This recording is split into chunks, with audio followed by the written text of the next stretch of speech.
wake up the world, it's a brand new flow. Stories are brewing with Joe. Pull up a seat, let your truth unfold. Real talk, real hearts, real souls. It's coffee and conversations with Joe, where your voice has room to grow. No judgment, just love that flows. Coffee and conversation.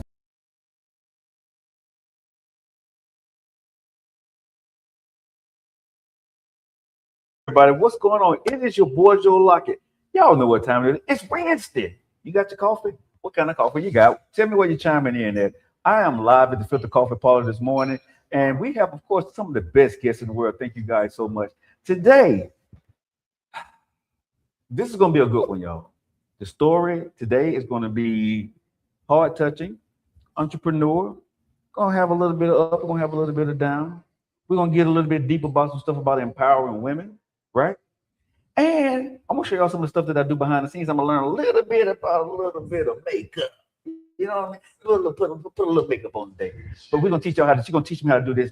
And this woman here, you know, she's a bad girl. She's a bad girl. You know, Love You First Coffee and all the stuff that we do. I do a lot of stuff for women.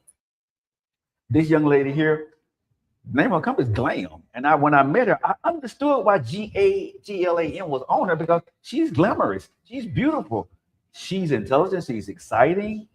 And man, when I say that she has a story to tell, I heard some of it just today for the first time, but man, I cannot wait to have this coffee conversation with her today. But before we get into all of that, I want you guys to know this. I'm going to mention again at the end of the show. Y'all know Love You First is moving, right? You know, my coffee, we're doing our thing, right? Well, guess what? I did it when I first started podcasting. Now Love You First been a sponsor, a little something. You know what I mean? A little something. On the February 13th, we're going to do Galentine's Day, y'all. Galentine's Day. We got an event coming up for Galentine's Day. I'm going to be posting the link here on the show. And guess what?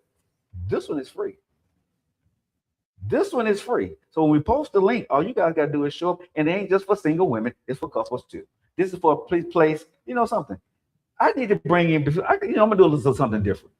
I need to bring in my girl, Lisa, okay? So she can explain this whole Galentine's Day to people. It's going to be the voice behind the video, okay? How y'all doing this morning? Welcome into Coffee and Conversation. We got Lisa mic'd up. Hello, hello, hello. Hey, Lisa.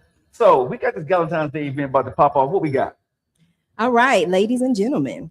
Love You First presents Galentine's Day celebration, February 13th, 12 to 2 p.m. Sponsored by Carmine Communications and 1918 Catering. Who doesn't love free food? Who doesn't love celebrating love? This is for singles, couples. Hey, single men, come out and mingle with the ladies. Can I come? I guess. At least be some single women there, right? Yes. Okay. Yes, so, yes. So I'm saying, I don't know. We may have to. No. You're welcome to come, Joe. We want you there. We want you there. I'm just saying, I would love to be there. We want you there because we're going to be talking about Love You First Coffee. We're going to share the vision behind it. Mm-hmm. Everyone will receive a swag bag with a free 4-ounce bag of coffee. Okay. Compliments of Carmine Communications. Carmine Communications. You know, thank you, Carmine Communications. They're sponsored about Carmine Communications. Carmine Communications. Carmine Communications. I love them. Carmine Communications and Consulting. And Consulting. Okay. Yes. So, like we said, we want you to check your calendar, save the date, but registration is required. We need you to register. We will drop the link out there for you, and we want you to just come out and have a good time. Well, thank you, Lisa. Thank you for explaining that to us, because y'all know I would have hyped it all up and messed it all up. So, Lisa, ooh, bless your heart. Lisa, you ready for this interview? I am. I'm excited. I am ready to hear this story of resilience from this beautiful woman. All right, guys, let's get over with this show. Thanks, Lisa. Guys, what was that? We had a crazy feedback. But anyway, y'all, welcome back to the show, y'all. Thank you guys. If you guys get ready to register for Valentine's Day, we're gonna post a link out there. You'll see a lot of stuff coming from Carmine Communication Consulting, also from Coffees and Conversations. We'll post the links out there. A lot of things going on. The first, I think, like 25 to 30 people, and it's free. So make sure you guys sign up immediately because once the seats are gone, they're gone, y'all. All right. So with that being said, they brought me my cup of Joe.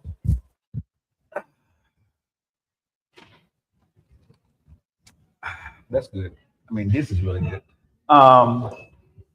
Today on the show,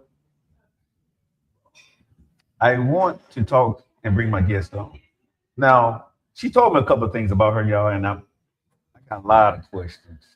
Okay. First one, she said her last name, she got a last name of Junior. We're going to talk about that. But if y'all don't know anything, first and foremost, let me introduce my beautiful guest, the one and only Jeddie Carnes. How you doing this morning? Hi, good morning. Welcome to the show. Oh, I'm happy to be here. All right. Hey, so what you drink? What kind of coffee you drinking there? Caramel macchiato iced. Before we start, so you got to drink. You got to take a sip of coffee. Okay. We can't start the show without having it. All right. Good. It is. It's really good. All right.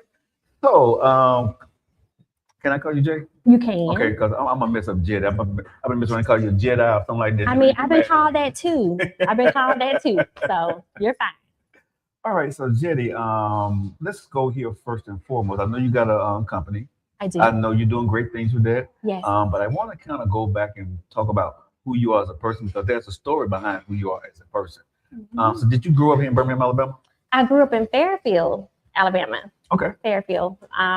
My mother worked for the state. My father was a police officer Okay. of Fairfield, and yeah, grew up in Brothers and Fairfield. sisters?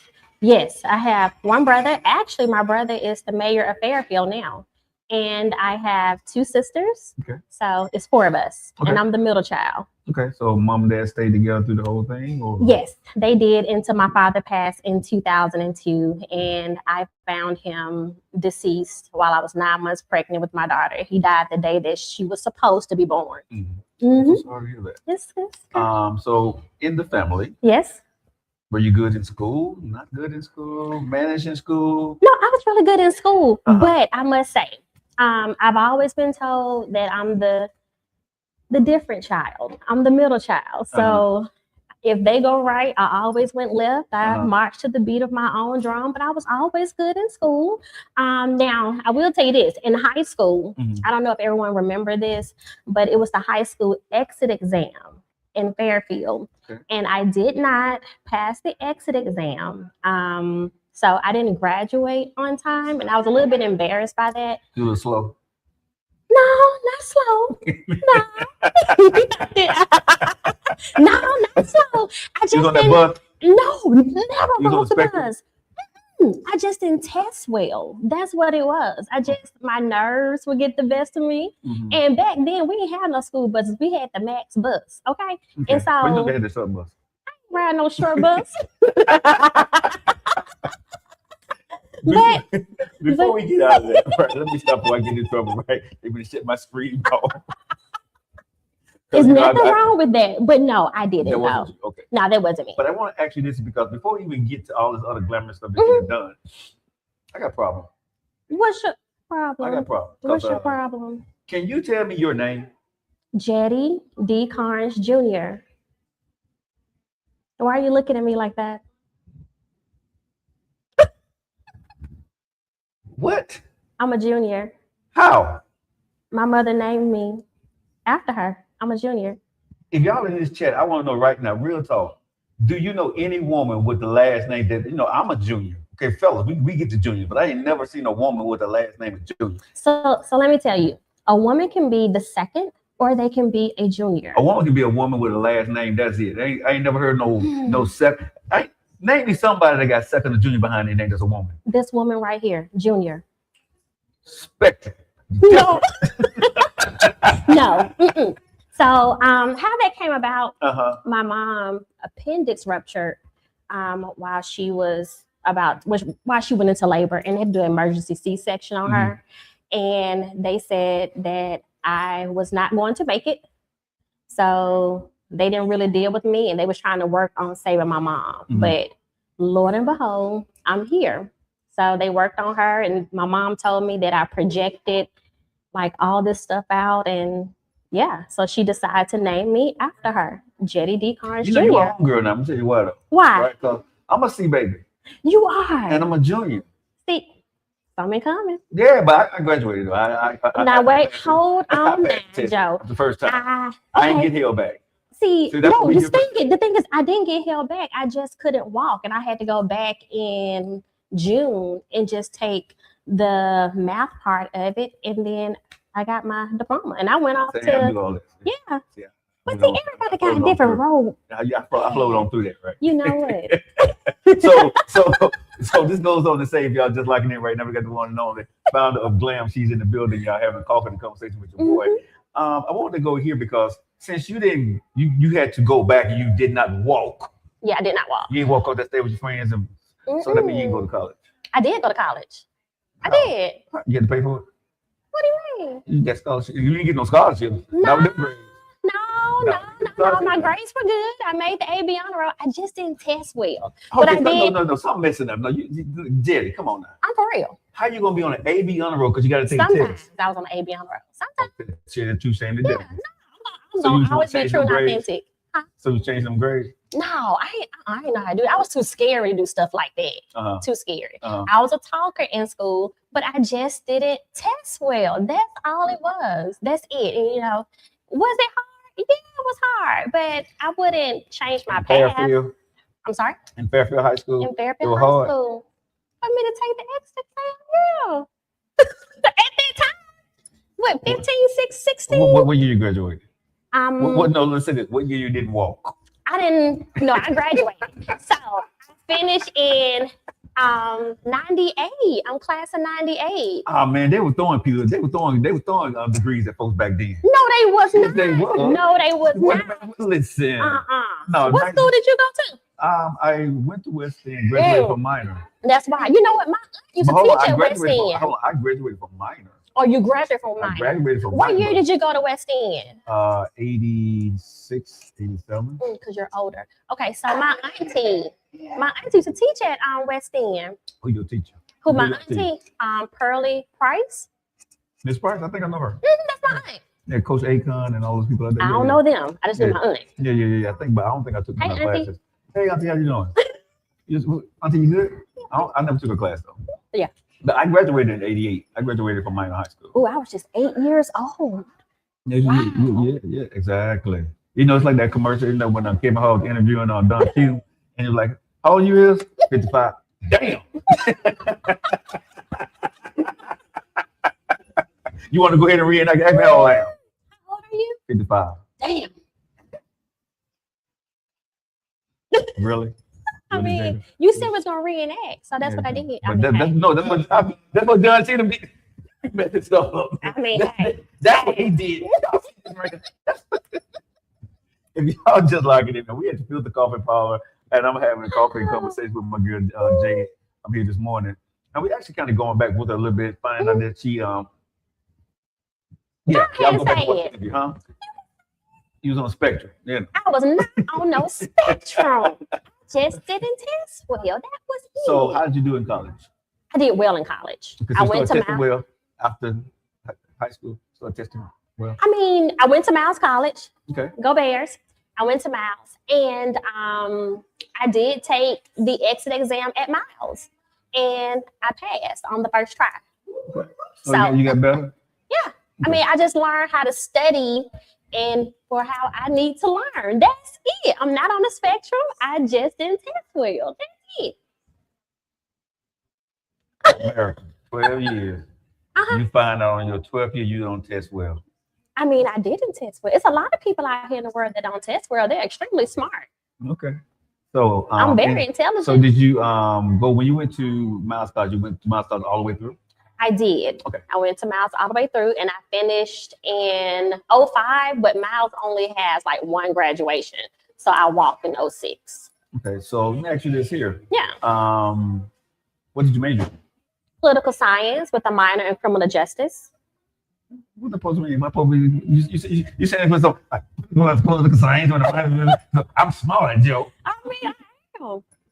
I Why don't you know trying to that. convince- why you trying to convince? Smart people have to convince folks.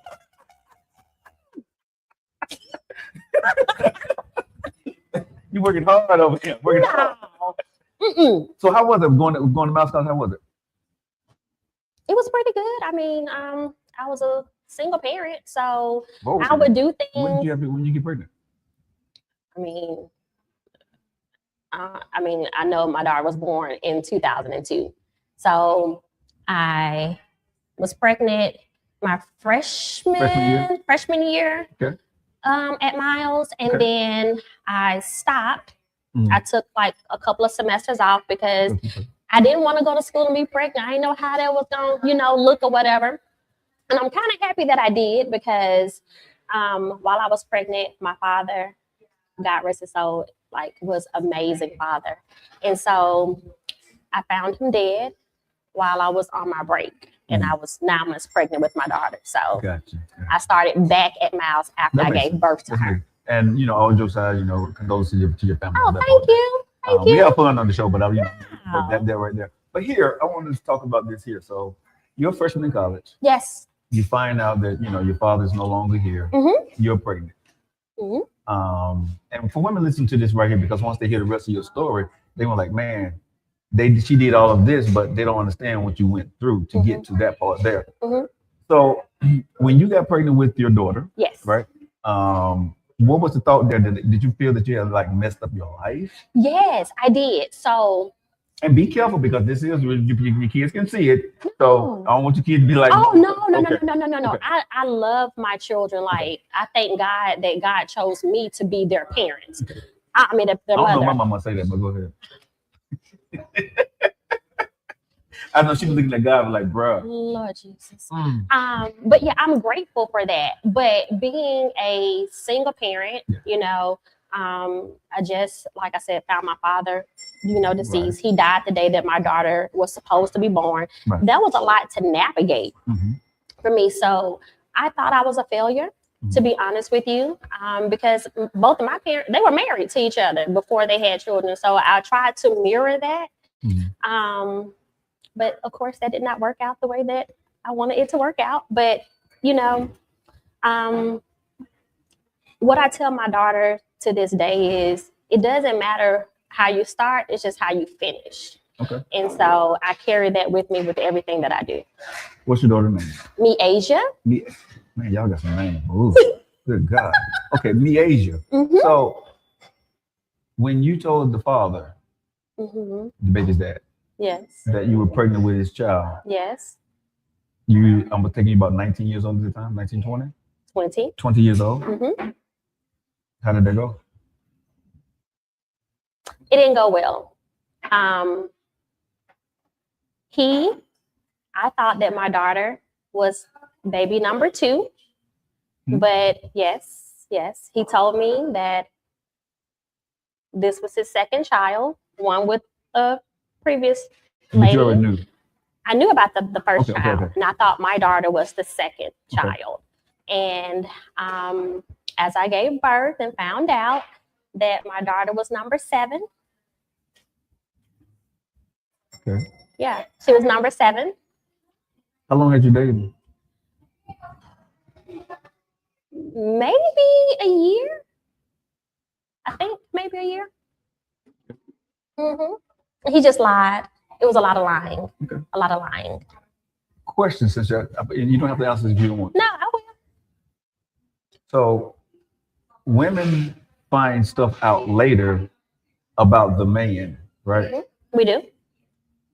But y'all have this thing of a woman intuition. Yes. So why didn't your woman intuition kick in 1 year, during the 12 months, 365 days you were dating him? I'm not blaming you, I'm asking the question. No, you're fine. Did you feel that he had some red flags? If he was not, maybe he had more kids, but he was at least had to be lying, because you got 7 kids, you got 7. I know you got a few baby mamas. You do.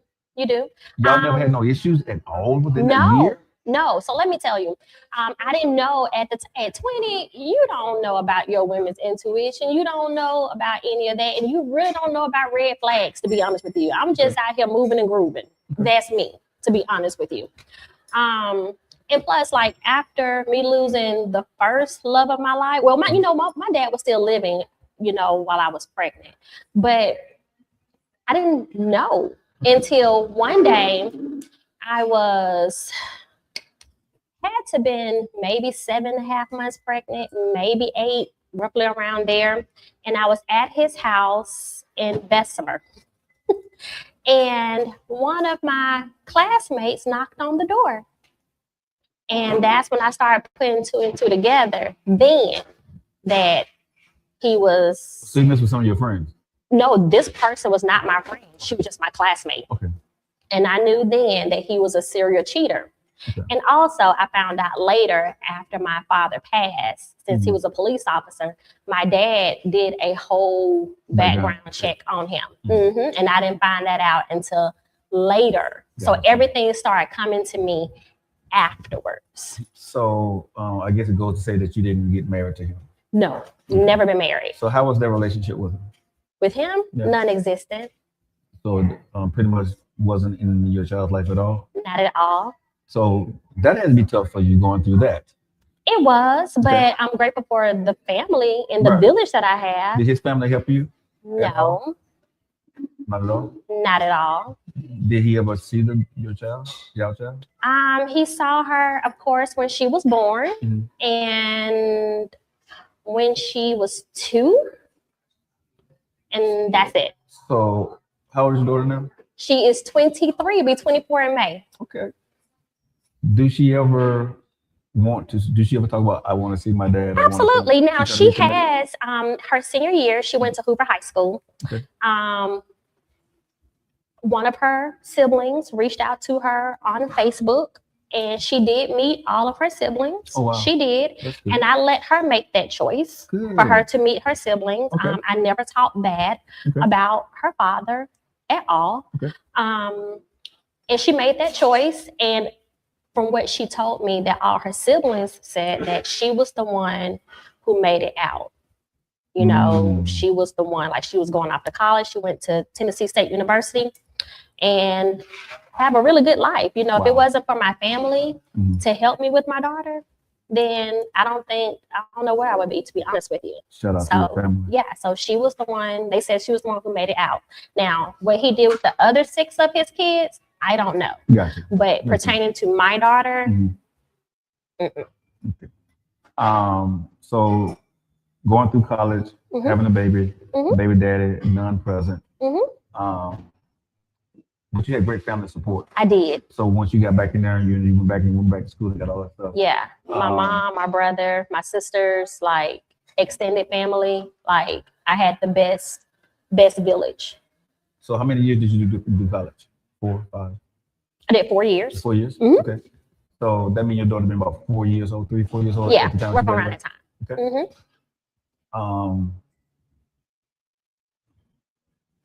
You may not want to answer, but I do want to ask you this. Yes. So you're going to college with your daughter, trying to get your degree. Yes. Father just passed. Yes.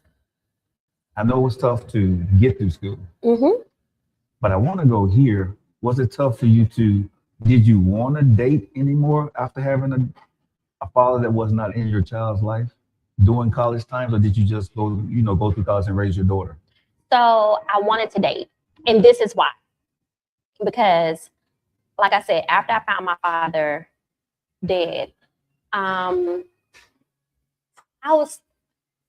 tried to fill the void of having my dad gone, if that makes any sense.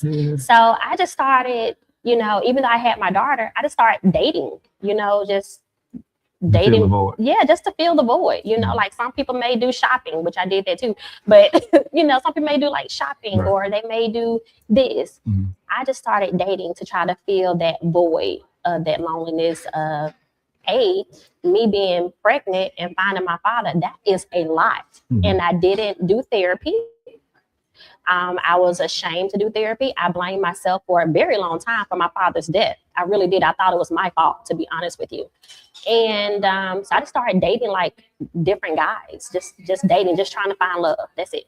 I just wanted to feel love. That was it. Did it work? No, it did not work. it did not end up in my favor at all. Tell me one of the bad experiences that you had during that time, trying to find love. Because it sounds like you were trying to fill a void of your father and frustration with the baby father for not being a part of your life. You found he was a serial cheater. You're trying to get through college. And why does this all happen to me? And I have a child that I got to go raise. Absolutely. So it sounds like to me that you was in a space where, and don't take this the wrong way. Me as a man, I could take advantage of you. Absolutely. I agree. Okay. At that time, yes. I do think, I think that if you're broken, I say this all the time to women who I may minister to. If you're broken, people can attract that. They can, it's like they can sense that, you know, if you're looking for this, like people, they can sense that type of energy. And most men who know that women are, you know, vulnerable, they can take easily advantage of, they will harp on that. So I totally agree with you. And I was in that space at that time. I didn't know about healing. I didn't know who I was. I didn't feel loved. I didn't really love myself, to be honest with you. Wow. I connected love to my father because that was my first love, you know? So yeah, I was taken advantage of. I allowed myself to be taken advantage of. Even when I started seeing a little bit of the red flag later on, I still did it. So when you say in your experience, being taken advantage of, give me one example of someone taking advantage of you and the situation. Don't have to call his name, but advantage that you know he took advantage of you. It was this, prior to me getting into a really, really, really bad situation. It was this one guy that I dated, and he went to Miles, and he would tell me all these things, you know, like, you know, I love you, you know, you're the one, this and this and this, for us to end up doing, you know, something else. And then after I would do that with that person, then cold turkey, wouldn't hear from him, wouldn't do any of these things. I did everything that I possibly could do to win that person back because I did not want to feel like the rejection or the abandonment that I'm already dealing with. So that was one particular time that I know for sure I was taken advantage of. So you alluded to just now that there was some bad situations. So the bad situation happened in college or was it after college? Some bad situations. The main bad situation happened after college. After college. So did you have any serious dating, you know, 2-year, 3-year guys that you fell in love with that, you know, could have went somewhere, but it just didn't work itself out? Or all over just, you know, you just still kept trying to fill the void through college? Just trying to fill the void. Yeah. Just trying to fill the void. I did have one serious relationship. And of course that didn't work out. We dated on and off for a very long time, but due to growth, it kind of just separated us. So when you graduated with your degree, okay, you walked across that stage. I did. Right. I did. With your daughter. Okay. So it was just you just had your daughter at the time, correct? Okay. Yeah. Tell me what that felt like. I see the smile came across your face. You're like, I did. I did. And you wasn't late. You know what I'm saying? You wasn't on the spectrum. You walked on time. You know. Tell me about it. I felt like for a long time, and I'm not trying to get into his joke or anything, but I thought something was wrong with me, to be honest with you, because when you're being teased and bullied about the fact that you could not graduate, I tried to commit suicide back then in high school. Like, really? Yeah, I tried to commit suicide. Like, you left that out.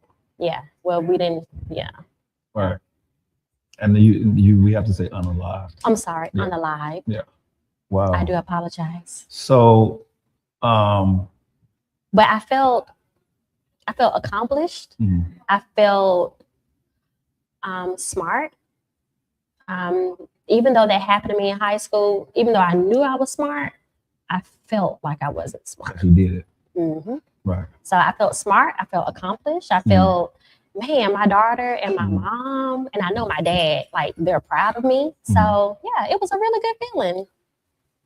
As I'm listening to your story, right, it's it's a lot there. Yes. So many different ways we can go here, but I do want to ask you this: as you were going through the steps of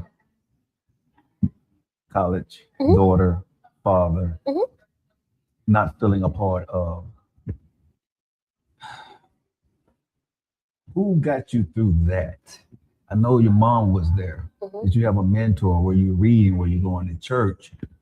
Because that was a lot for a young lady. Yes. And you're not the only one. Right. You know, there's been worse and there's been better situations. But, right. But what were you, Jay, going through? How to get through day by day for 4 years, going through that yourself? I didn't have a mentor.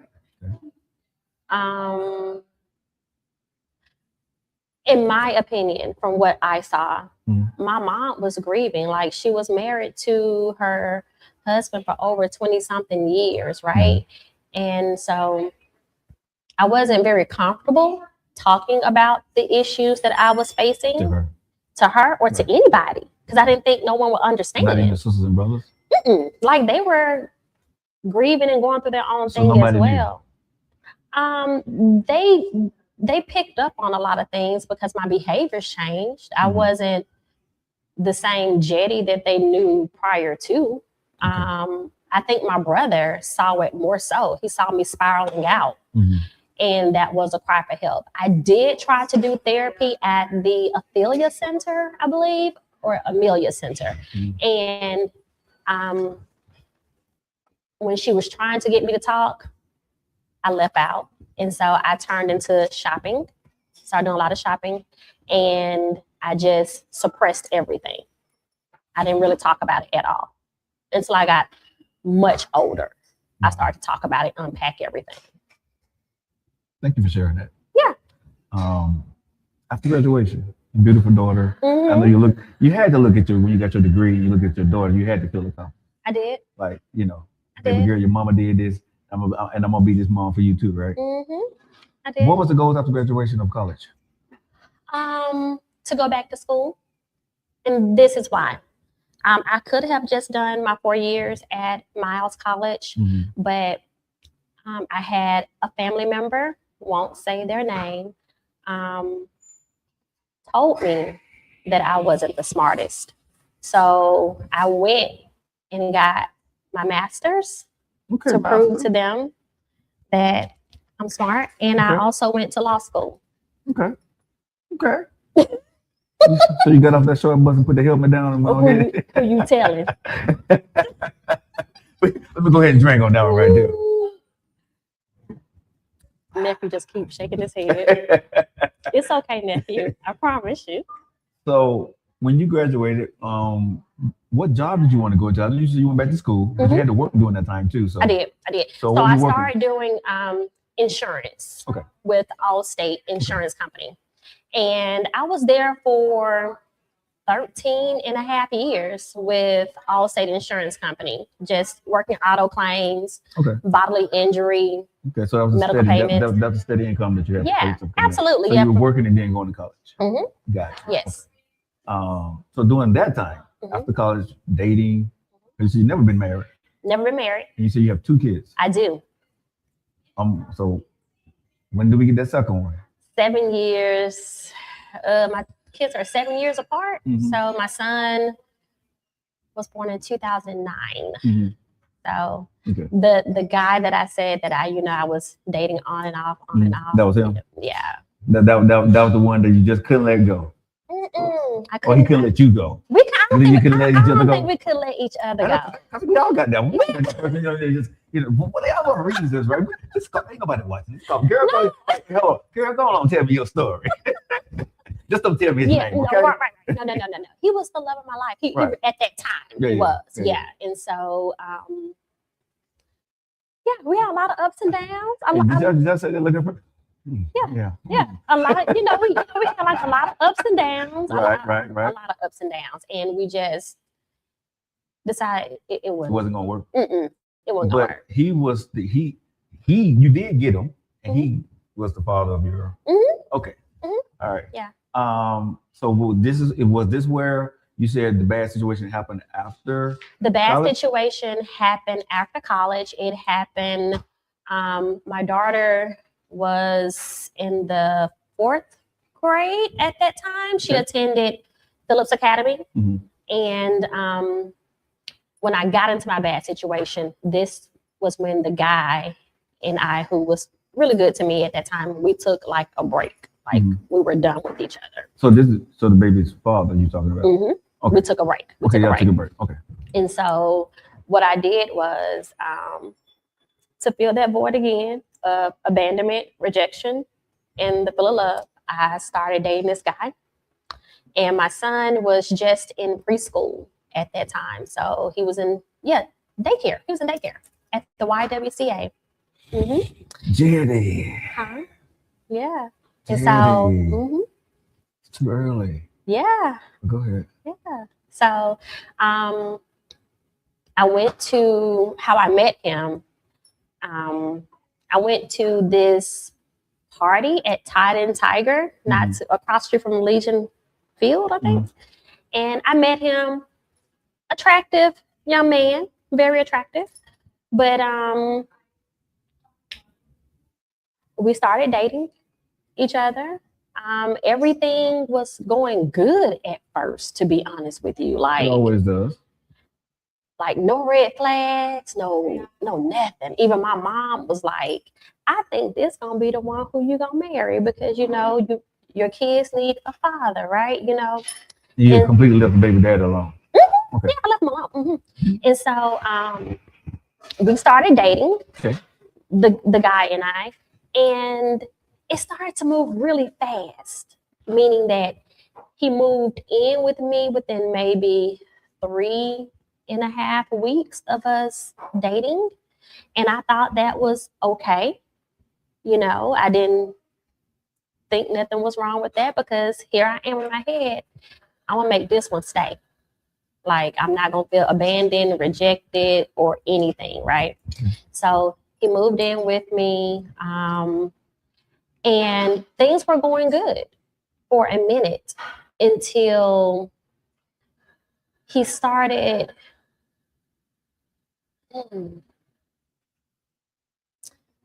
degrading me. He would say slight things to me like, you're pretty, but, or if you could, I could do better, if this, things of that nature. It was like planting seeds, in my head. And I think he spotted you. Yeah. He knew. He knew. He preyed on you. Absolutely. Absolutely. And I was blind. I couldn't see it. If as a man, if you allow me to move in 3 weeks. Yeah. In your house. Yeah. And I'm a man. Yeah. You allow me to move in your house. I know. Right. I got you. Yeah. Yeah. You more into me than I'm probably into you. Absolutely. Yeah. You hit the nail right on the head. I'm a man. Yeah. It's conversation. I mean, hey, that's what it was, right? But we would just start having arguments, like over the smallest thing. He would go through my Facebook Messenger and like old conversations that I've had with guys, like just old classmates, just old, and would pick arguments just based off that. So he would actually take my phone and he would just go through things and just look, and we'll have constant arguments. If I did not go to church with him, or better yet, if I did not post a picture of us on Facebook, to this day, I don't post anybody on Facebook if it's not myself or my 2 kids, and I barely do my 2 kids because I'm kind of private in that way, But yeah, if it Facebook Messenger, if it was me leaving the toothpaste off the cap, anything, he started to like flip. Control. Very controlling. He did not want me to go see my family. So my mom noticed that I was very distant. I remember one time for Mother's Day, I wanted to go see my mom. And he was like, no, we're going to go see my mom. No, we're going to go do this. And it crushed my mom so bad because I did not see her for Mother's Day. He was very controlling. back then, what I'm getting from you, Jay, you were a chameleon. I'm sorry. You was a chameleon. I was a comedian. Chameleon, meaning that you would become whoever you need to become for that person. For that person, yeah, absolutely. You will form yourself around them, not for myself. My therapist said that too. Okay. But as I listen to your story, right, I've noticed you've done this a couple of times, right, throughout your dating, your journey, my journey. Of what you're doing. Yeah. Right? You become who you need to become to hold on to what you need to hold to get through what you need to get through. And it all stemmed back. It stems a little bit further back than that, but the root started when I was 8 years old. And this is an important part of the conversation, y'all. I want y'all to make sure that you're watching this, because we didn't put this in the title, but this is the dark part of her journey to get to where she was and where the makeup and all the stuff came into play. So let's go there. When was the first time? That this is the guy we're talking about now, right? So when was the first time, and what did that look like? And how long had y'all been dating? We dated for 2 years. So nothing for 2 years. No, within 6 months. Within 6 months. 6 months it started, Okay. but it didn't start just physical. It was mental abuse first. Emotional. He separated me from my family. He was controlling, but he did it in a way that I wasn't able to see it. So you will say something to me, or you would cheat on me and then come back and fix me food or take me to my favorite restaurant to just say, oh, you know what? I wouldn't do that anymore. Like, I'm sorry about doing that. But the first time he placed his hands on me was, we had an argument. He went through some messages, Facebook messengers, and brought up some guy's name. I was like, well, I knew that person like way before I even knew who you were. And he just assumed that I was sleeping with this person and all these things. And I'm trying to prove to this person, like, I'm not doing any of that. And we were in the the living room in my apartment. And that's when he slapped me the first time. And I tried to fight back. The first time that happened, that was the first time I was being hit by a man in that manner, correct? Oh, yeah, first time. What went through your head? What was the thought? Fear. I'm going to call my brother. I'm going to try to fight you. Let me protect my kids. But then again, that fear of abandonment and rejection kicked in. And he said, it won't happen again. And I'm like, okay, let me just try to prove myself to you that I'm only with you. Let me show you more that I love you.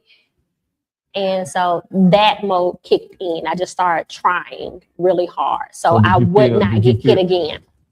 But okay. Did you feel it was your fault? I did. That he slapped you? Yes. Why?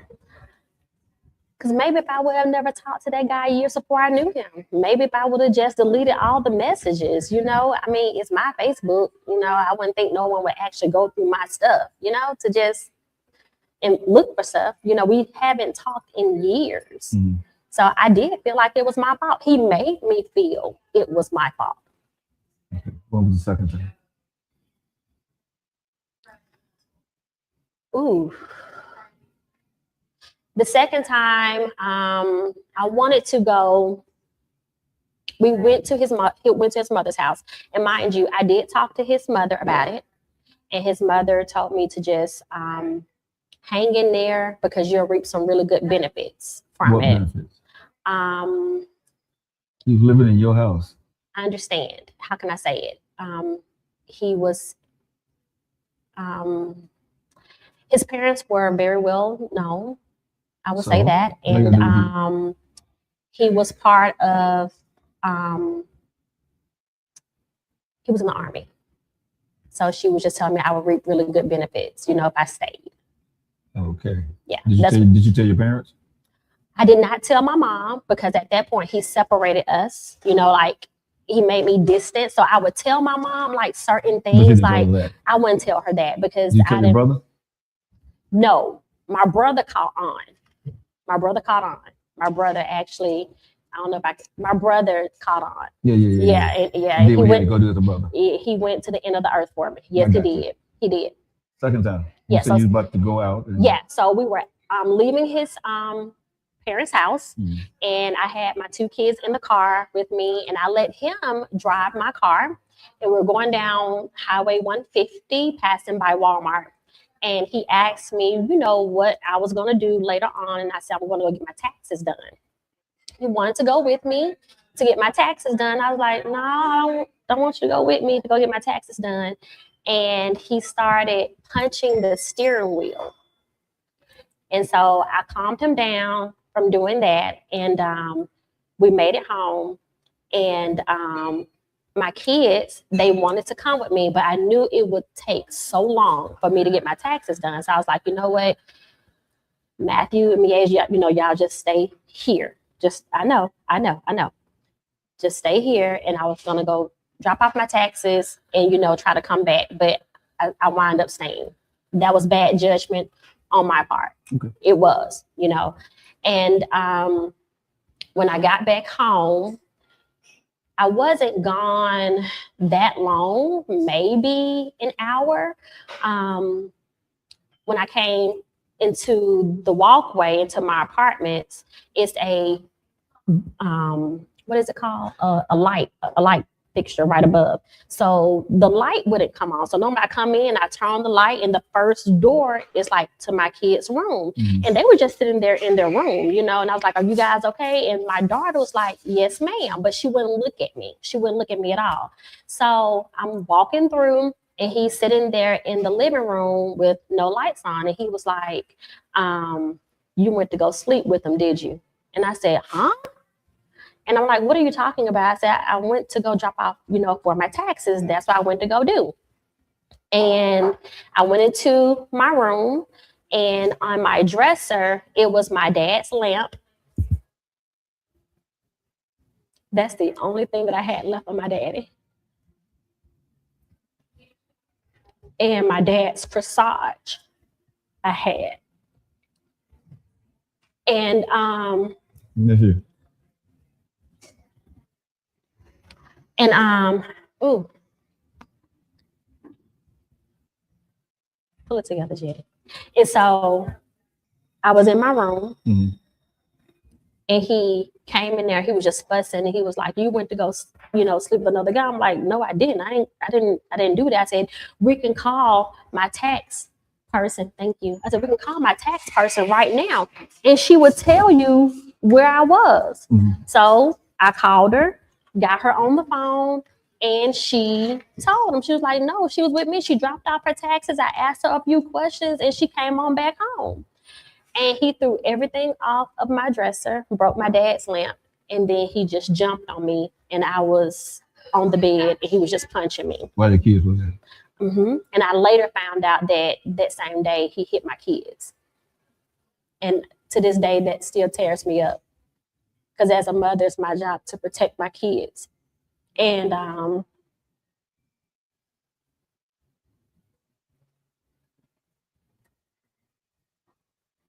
yeah.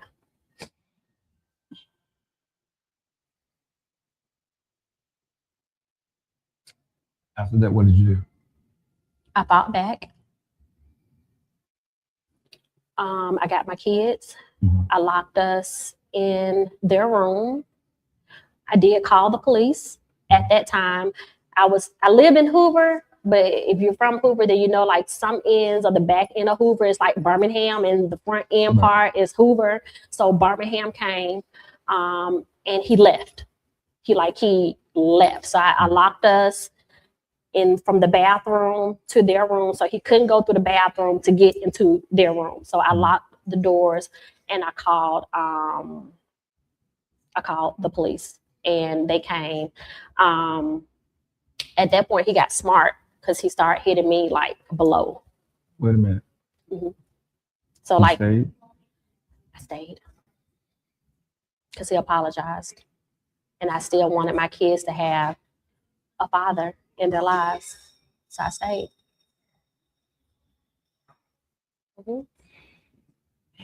I stayed. I didn't want this relationship to fail. So I stayed. And I did not want to deal with another abandonment. So every time a guy left me, it felt like a death to me because that's how I associated that with my dad's death.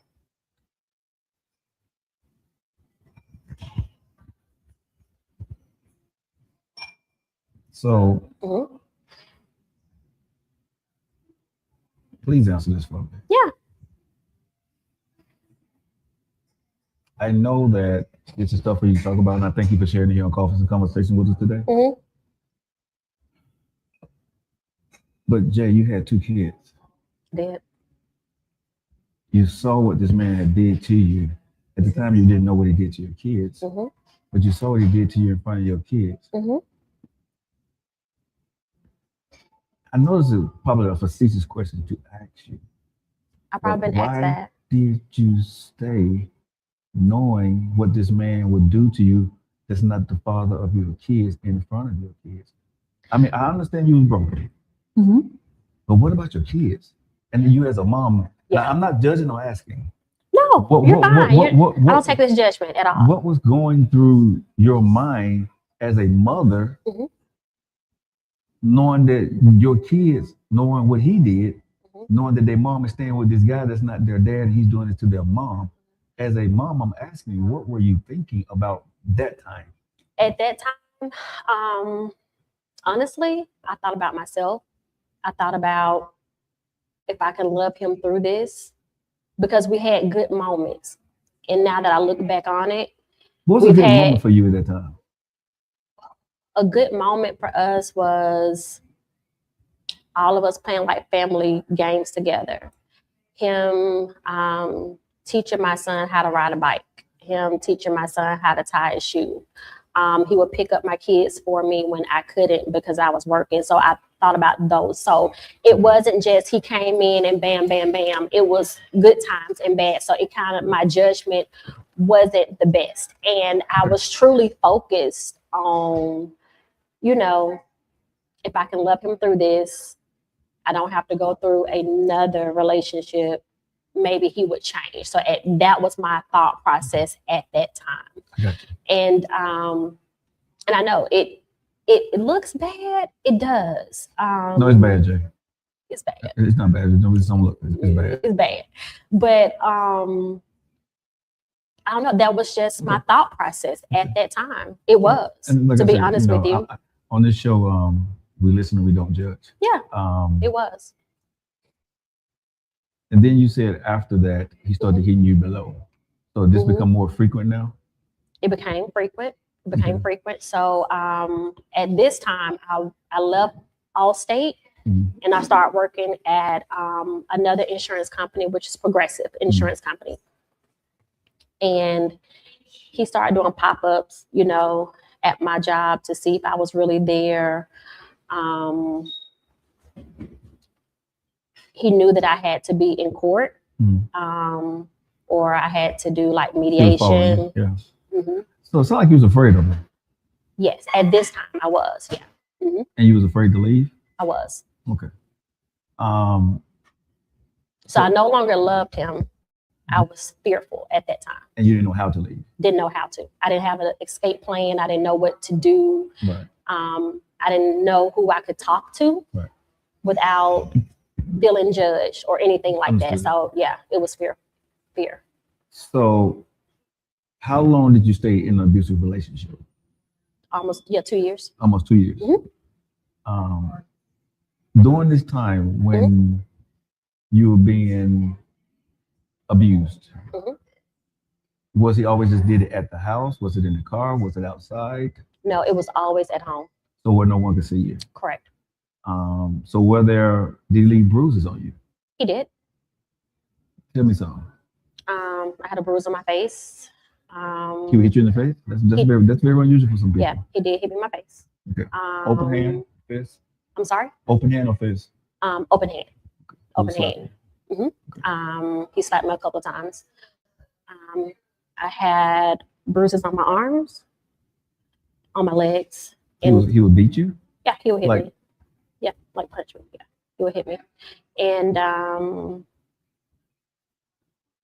stomach area, like on the sides. So anywhere that I would have to cover up, that's how I got really good at makeup. So anywhere I had to cover up, you know, to hide it, that's what he would hit me. He would hit me in the face that much, but definitely everywhere. He got smart about it. Did you tell anybody? I did. I told my best friend Jasmine. What did she say? She told me to get up and get out. One day she was at my house, at my apartment, and I had just went to go get my kids. And he told me that he was going like to drill or something like that. And so I went to go get my kids, and I asked my best friend Jasmine to come to my apartment. At that time, we lived like 5 minutes away from each other. So she came to my house, and so she was driving up, and she said, Jeddie, she said, so-and-so is out there letting the air out your tires. And I was like, huh? She said, so-and-so is letting the air out your tires. And so she came inside, and so he called me on my phone, and he was like, hey, he said, I'm stranded, could you come and pick me up and this and this and this? And my best friend was like, Jeddie, if you go, your kids will never see you again. I didn't go. He tried to come back to the house at this time, and I wouldn't let him in. Of course, got police involved. And that time he didn't hit me, but he was trying to get me stranded to do whatever that he wanted to do to me, because he told me if he couldn't have me, no one else could. Number one, I'm sorry you had to go through all of this, but something came out of this. Yes. Because this is the part of the show I want to tell people about. There are a lot of people that walk around, Jay, that cover their scars, that just probably had that when they left home, was in got into an abusive situation at home, and they're at work now, and they don't see it because of people like you. Because during that time, you learn how to cover up what was going on at home, and then you wore the brave face at work and in front of your family and friends. You started a makeup line. Yes. So you were using other people's makeup at first to cover up. I was. How hard? I'm sorry. How hard is it? Are you okay? I will be. Okay. How hard is it for you to cover up a bruise? Back then, it was really hard because I didn't know. I just knew to go buy foundation. So I would wear MAC Cosmetics, Maybelline, L'Oreal, anything I could get my hands on to cover up any type of imperfections or bruises on me. So it was hard at first. And I would go to work, and my best friend Jasmine, we worked together as well. So she knew what was going on, and also my best friend Trey, he knew what was going on. But throughout the day, you can see the bruise or whatever come peek through. And so I would always have to go back into the bathroom and like put more, on.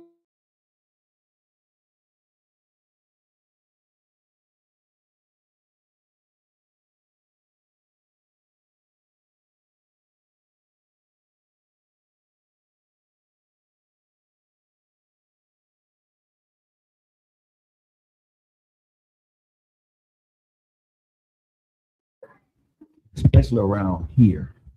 Yeah. Right? Where he didn't, right? Or around here. There you go. Where he didn't. There right? you go. Or here. Right? They're probably in an abusive relationship. Yeah. But they were in turtlenecks in the summertime. Yeah. And certain clothes that they wear. But during this time, you became really good at hiding your pain. I did. and now you help a lot of other women through their pain, and that's why you call your product line Glam. Mhm. I want to find out how good you are. I want to get up on the upbeat now. Okay. Okay, because I know you done went through that. You got away from this guy. Yes. Whatever that situation may be, hopefully he's in jail now. If he's not, whatever that is, because Mhm. I have a disdain for men of his character. But I want to do this because I want to see how this works. Sure. First time we did this on the show. Oh, okay. Okay, so I actually bring some makeup today. Yes. I mess around and bump my head. Okay, I don't know if people can see Let me this right see. here. You see this bump I have on my head? I mean, this mark I have on my head. Right here. Yeah. Yeah. So it's a discoloration. It's like this would be like a scar, correct? Mhm. So could you kind of show the people today Yes. on how, if this was that type of situation, Mhm. what you would do and how you would cover it up? Yeah, sure. I appreciate it. You're welcome. Hold on. And walk us through it. What are you doing? Okay. See in the camera? Okay. So this is, a scar, and around it is, hyperpigmentation, right? Discoloration. So anytime that you have a bruise or hyperpigmentation, you have to correct it first and then apply the product. So since his hyperpigmentation around here is a dark color, you have to think about the color wheel. Orange cancels out any type of dark discolorations. So I have a cream corrector right here. And do you mind if I use my Sure. finger? So I'm going to take this and I'm going to pat it around.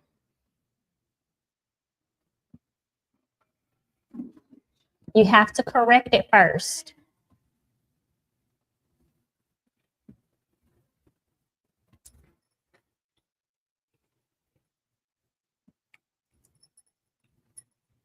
And then after you correct it, then you can go in with your foundation. And I'm going in with my foundation, which is Glam Cosmetics.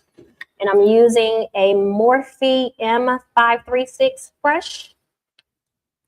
And once you correct it, you don't need that much product. And I always start on the outside and I work my way in.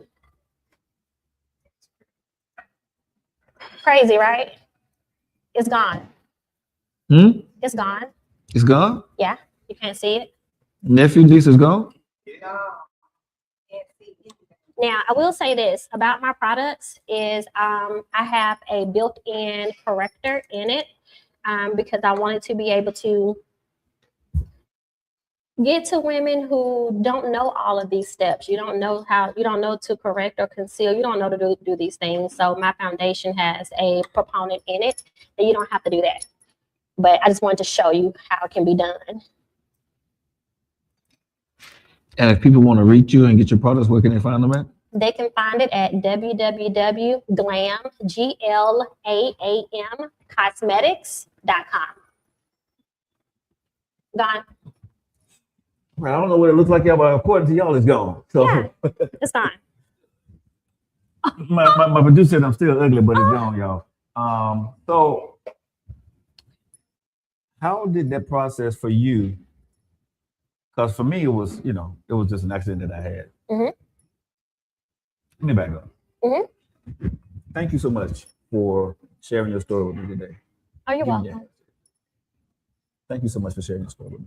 You're welcome. Because I know that took a lot It does. to talk to folks about what happened. Mhm. With that being said, I want to end this coffee and conversations on a really good note. Okay. How are the kids? How are they? Amazing. My son, he's 16. Okay. And what 16-year-olds do, take you through there. But I wouldn't have it any other way. He's a really good kid. And my daughter, she went to TSU, graduated. She's in the medical field. She lives in Tennessee and she is thriving. My son wants to be a marine biologist. He loves animals. God is good. I didn't die in my season. Most of us don't make it So out. Jeddie Carnes Jr., Yes. how are you doing today? Good. I'm still healing because you know there's no end with that. I'm still healing. I'm still thriving. But I will say, God has done some amazing things in my life. In 2024, God told me to leave my job of 14 years and start my own business. So that's what I'm doing. And from there, I have won 7 pitch competitions. I'm doing my first TEDx times Inslee talk. I'm super duper excited about that. A little bit nervous because talking and pitching are 2 different things. And also, if you guys want to, you know, hear the rest of my story, then you should attend the TEDx Talk Inslee. It will be at Jackson Olin High School, March the 7th at 2 o'clock, I think. Yeah. I won a lot of grants for my business. And someone told me, a birdie told me before the show, you won like a $40,000 grant. Yes, a couple of weeks ago. It's Birmingham Business Alliance Match for Impact grant. I did win that.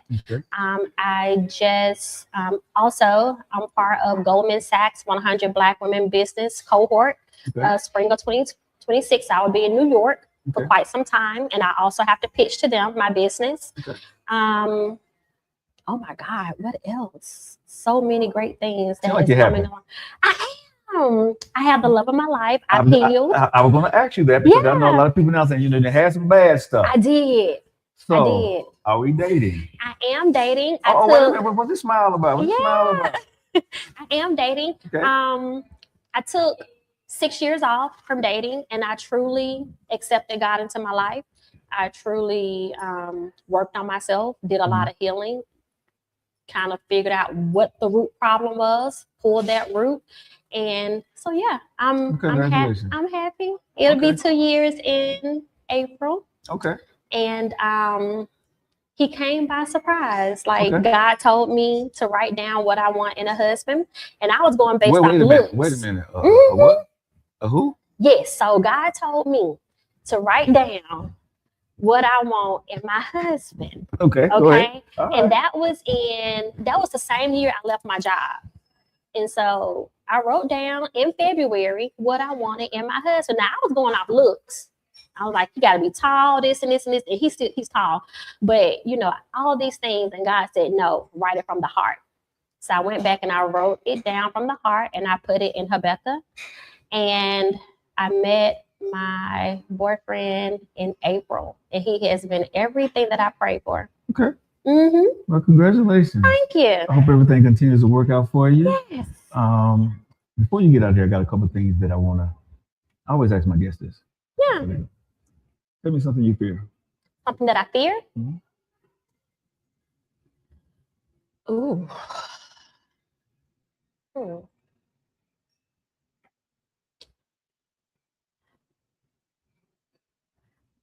I don't fear anything. Anymore. No. You want to get your question? That's good. Yeah, I think fear is a part of growth. And one thing that I've learned is fear is not real. It's just an emotion, but you will, you know, go through it. You know, you'll come out on the other side of it. So I don't fear anything. If anything, I'm going to grow from it. And I've done a lot of growing. Last question. Yeah. Everything you've been through. I ask all my guests this. Because I know the only way you could have got through this was with God.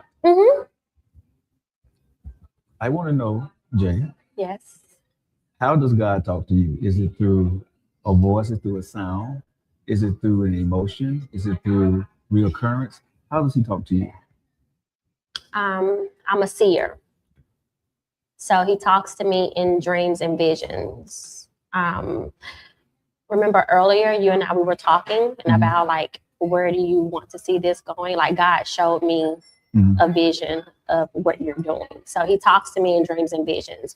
I am audible, but I'm super busy. So that's why he talks to me in dreams, but I can't hear.